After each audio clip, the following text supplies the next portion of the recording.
Hey guys, this is JB with Dawlessjammin, and today I wanted to show you my new Euro rack case, the Rackbrute.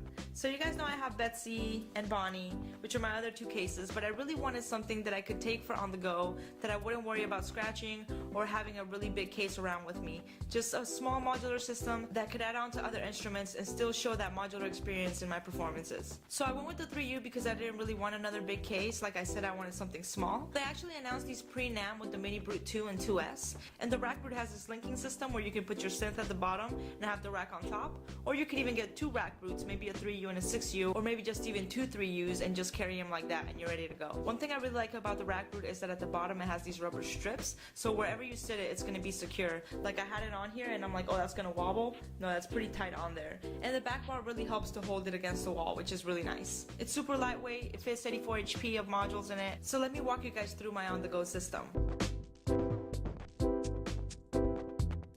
So I have the Variegate 4 Plus that's sending pitch and gate to the plonk and rings, and then I have Magneto, which I have both plonk and rings going into.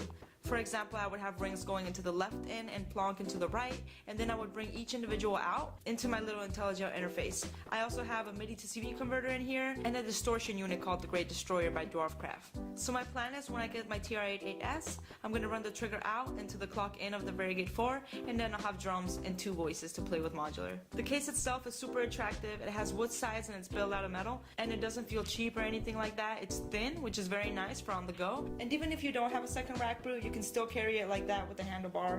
Very nice, very comfortable. It stands very nice on its legs, very sturdy. Has a nice space down there to put whatever down there. I told you I'm gonna put my drum machine down there. So if you're thinking about drinking the Euro Rack Kool-Aid, this might be a good place to start.